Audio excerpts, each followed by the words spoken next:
Uma pandemia que dura mais de 40 anos e que matou mais de 40 milhões de pessoas em todo o mundo. Você já deve ter se perguntado, por que é tão difícil produzir uma vacina contra o HIV? É sobre este tema que falaremos no vídeo de hoje. Meu nome é Mauro Nakashima, sou médico infectologista e este é o canal Guia de Sintomas. Se você gosta desse tipo de conteúdo, peço que se inscreva e ative as notificações. Se curtir, dê um like e compartilhe.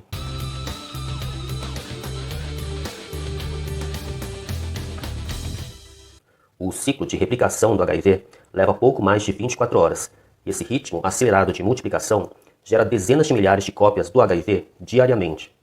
Como a taxa de replicação é muito veloz, as cópias de HIV apresentam mutações no código genético. Essas cópias mutantes se recombinam em novas cepas à medida que o HIV é transmitido de pessoa para pessoa.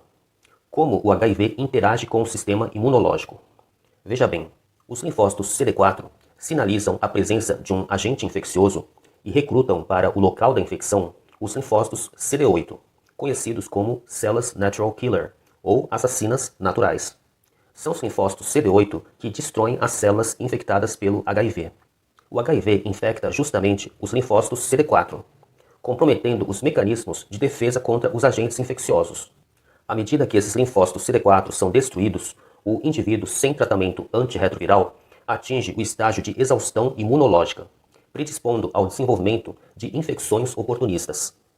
Outra peculiaridade do HIV é o fato de ele integrar seu material genético ao DNA dos linfócitos CD4. A maior parte da população de HIV continua se multiplicando, destruindo e reinfectando novos linfócitos CD4.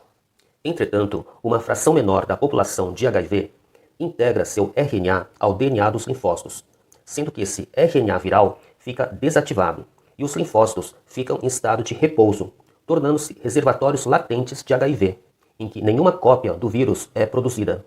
Consequentemente, essas células latentes vivem por mais tempo e se multiplicam, formando clones de linfócitos contendo o RNA do HIV integrado ao DNA celular, sem chamar a atenção do sistema imunológico.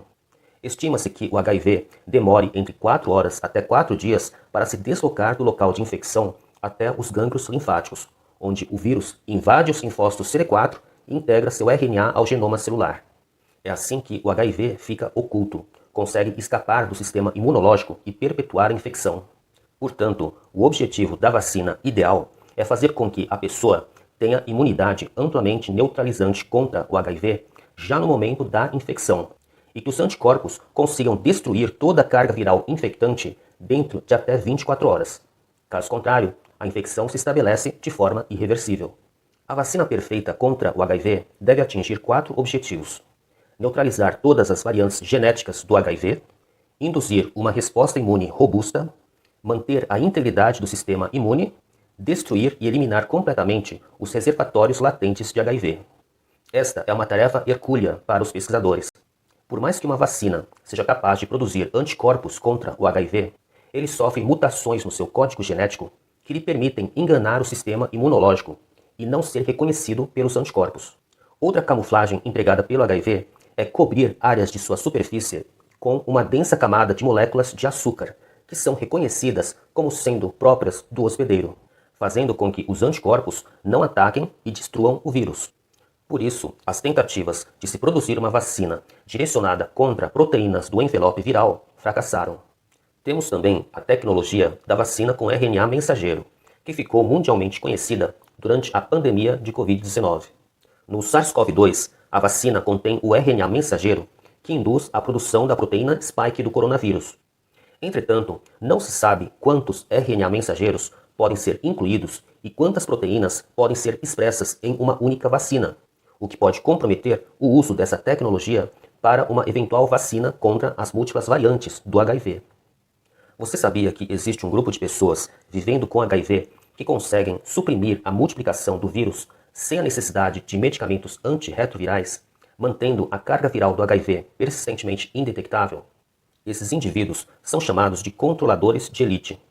Eles são capazes de produzir anticorpos amplamente neutralizantes. Alguns desses anticorpos chegam a destruir 95% das cepas variantes de HIV. Esses anticorpos superpoderosos estão sendo isolados, sequenciados, produzidos sinteticamente e utilizados em testes experimentais. O grande desafio dos cientistas é descobrir uma vacina que induza o sistema imune a produzir esses super anticorpos em resposta a fragmentos específicos do HIV, e que essa resposta seja robusta o suficiente para ter efeito neutralizante sobre o HIV. O problema é que a pessoa poderá levar meses ou até anos para que a produção desses super anticorpos atinja níveis seguramente protetores.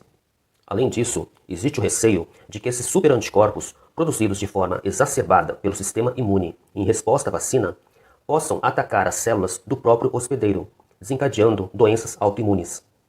A vacina é chamada de imunização ativa, porque a pessoa recebe fragmentos do agente infeccioso ou uma versão atenuada ou inativada do micro-organismo em questão, para induzir a produção de anticorpos pelo sistema imunológico.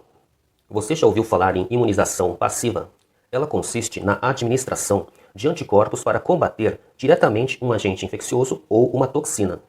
É dessa forma que funcionam, por exemplo, o soro antirrábico, que é aplicado nas pessoas que tiveram contato com animais raivosos, o soro antitetânico, que é aplicado nas pessoas sob risco de contrair tétano, e o soro antiofídico, aplicado nas pessoas que foram picadas por serpentes. Muitos pesquisadores têm focado seus estudos no isolamento, sequenciamento e fabricação de anticorpos amplamente neutralizantes, com o intuito de promover a imunização passiva. Essa tecnologia é a terapia com anticorpos monoclonais, ou seja, o indivíduo receberia uma injeção contendo esses super anticorpos que rapidamente neutralizariam o HIV, assim que ele penetrasse no organismo, bloqueando a infecção dos linfócitos CD4 e destruindo os linfócitos já infectados. Tudo isso é fantástico na teoria, mas na prática existem vários obstáculos.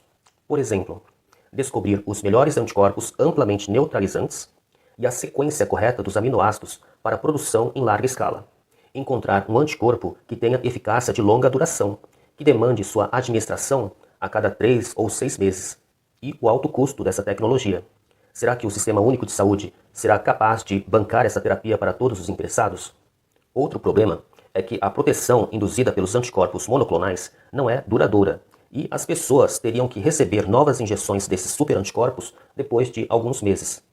Outra abordagem estudada pelos cientistas é a administração desses super anticorpos nas pessoas já com infecção estabelecida pelo HIV, atuando como uma terapia complementar aos medicamentos antirretrovirais.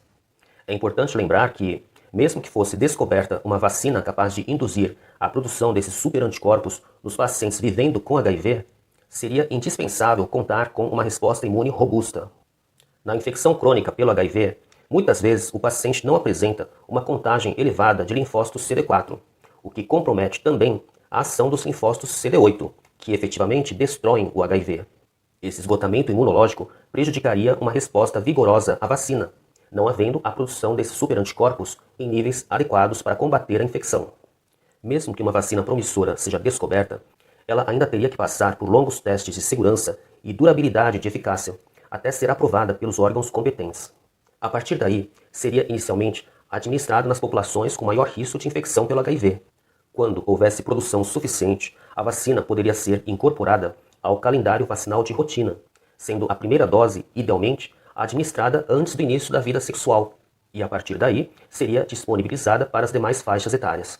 E se a tecnologia da vacina for transferida para diversos países ao redor do mundo, o custo de produção poderia ser diminuído, permitindo que países de média e baixa rendas tenham acesso a essa vacina. Vamos torcer para que a ciência vença essa guerra contra o HIV.